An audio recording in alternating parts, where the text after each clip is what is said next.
سلام بچه ها، خیلی خوش اومدید به ویدئوی آموزش ایجنت هرمس. لینک ها رو براتون قرار میدم بچه ها. اینجا قدم به قدم بهتون میگم که چی کار کنید تا بتونید هرمس رو روی سیستمتون بالا بیارید. خب اول از همه بچه ها باید ناین روتر رو نصب کنیم که وقتی میرید توی سایتش اینجا لینکی که برای نصب هست رو داره، فقط کافیه روش کلیک کنید و CMD رو باز کنید. اینجا کپیش میکنید میزنید تا برامون نصب شه. یکم صبر میکنیم تا برامون نصب بشه. امکان داره یکم زمان ببره. بسیار خوب بچه ها، بعد از اینکه کامل نصب شد ناین روتر رو می نویسیم داخل CMD. ما از وب یو آیش میخوایم استفاده کنیم. اول روی لوکال میارتش و بعدش برای ما میاره روی وب یو آی اینتر میکنیم.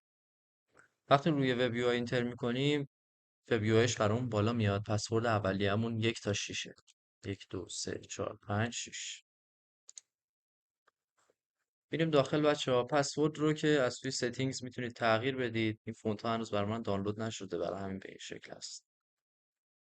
و بذارید من پسورد رو تغییر بدم. اینجا یه پسورد جدید انتخاب میکنیم و ستش میکنیم. پسورد جدیدمون ست شد. خب ببینید بچه ها، الان در واقع روی این اند پوینت، یعنی روی لوکال هاستمون ران شده ناین روتر.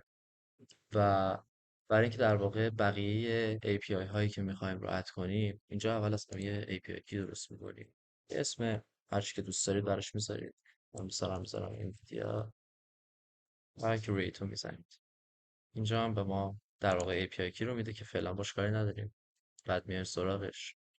توی بخش بچه ها DNS که بیاید، اینجا میتونید انتخاب کنید که من در واقع میمو کد و اوپن کد رو دارم آلردی، ولی چیزی که ما براش الان کار داریم در واقع GLM 5.2 هست که ما این رو با انویدیا قرار بیاریم. و من حالا اکانت انویدیا دارم و توش وریفای کردم. شما هم برای اینکه در واقع وریفای بکنید داخل اکانتتون نیاز به یه شماره مجازی دارید که من خودم از نامبرلند گرفتم. حالا میتونید از هر جایی تهیه بکنید، زیاد اصراری به جای خاصی نیست. هر جایی که میدونید شماره مجازی درست و اصولی بهتون میده از همونجا تهیه بکنید، هیچ مشکلی نداره. و اینجا ما حالا اکانتمون رو اد میکنیم. اول از همه برای اینکه اکانتمون رو اد کنیم بچه یه دونه API کی میخواد که از اینجا ما API کیمون رو در میاریم. اول از همه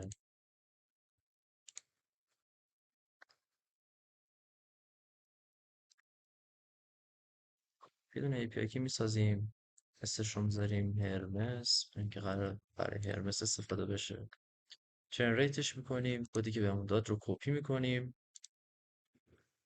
و میریم داخل لاین روتر دوباره پیستش میکنیم. یه دور چک میکنیم که مطمئن بشیم. اون اینوالید میده، چرا؟ جا که اکتیو هست. بچه مشکل حل شد، هم فونتا لود شد، همین که در واقع فهمیدیم مشکل چیه. حالا به شما هم توضیح میدم برای اینکه اگر یه زمانی API شما هم از طریق IP خودتون حالا فیلتر شده بود یا هر دلیل دیگه ای، این روش رو یاد بگیرید. میاد توی پروکسی پولز و اینجا دیپلو ریلی رو میزنید و کلادفلر ریلی که توکن رو میزنید بچه ها. اینجا داشبورد کلادفلرتون باز میشه و یه دونه کرییت توکن میزنید.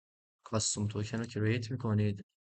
از بخش پرمیشن ورک اسکریپت رو انتخاب میکنید و ادیت رو بهش میدید و میاید پایین کانتینیو تو سامری رو میزنید. او اسم رو براش انتخاب نکردیم، یه اسم براش انتخاب میکنیم، مثلا تست. حالا من یه دونه درست کردم. کرییت توکن رو میزنیم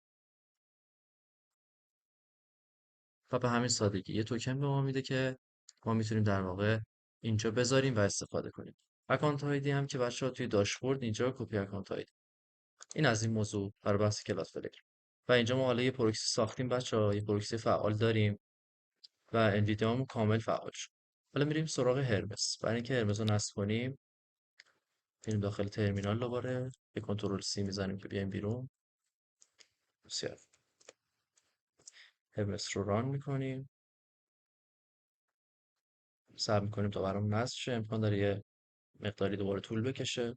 بسیار خوب بچه‌ها. بعد از اینکه نصب شد سه تا گزینه برای ما میاد که چون توی لوکال داریم نصب می‌کنیم گزینه سومی رو انتخاب می‌کنیم.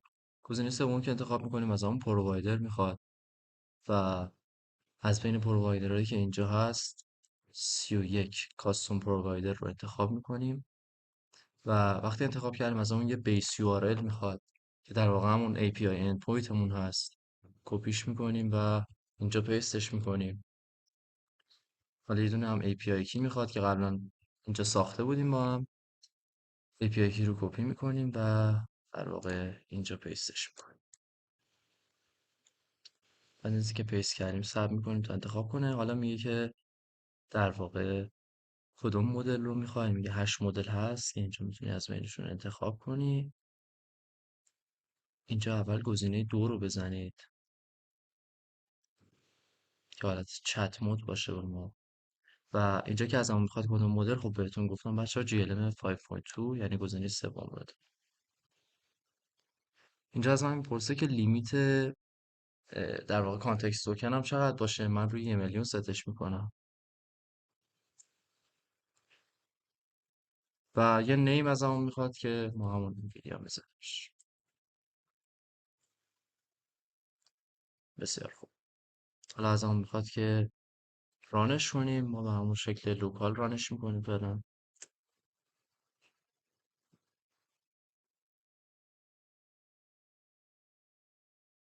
اینجا از همون میخواد، من فعلا بچه چون میخوام بهتون یاد بدم که به چه صورت استفاده کنید، الان داره از همون میپرسه، میگه که همه چی دیزیبل باشه و همین الان تموم شه یا اینکه همه چی رو کانفیگ کنیم و حالا یه مقداری طول میکشه. من چون میخوام بهتون توضیح بدم همینجا یک رو انتخاب میکنم و الان بهم توضیح میده و در نهایت همه چی اوکی میشه. حالا خود هرمس رو مینویسیم توی CMD و در واقع یک UI باید برای ما بیاره. یکم صبر میکنیم کان داره یکم زمان ببره چون اولین بار هست. بله برامون آورد بچه ها. اینجا هم مدلمون رو نوشته که JLM 5.2 هست و حالا ازش میپرسیم چه کاری میتونی برای ما انجام بدی.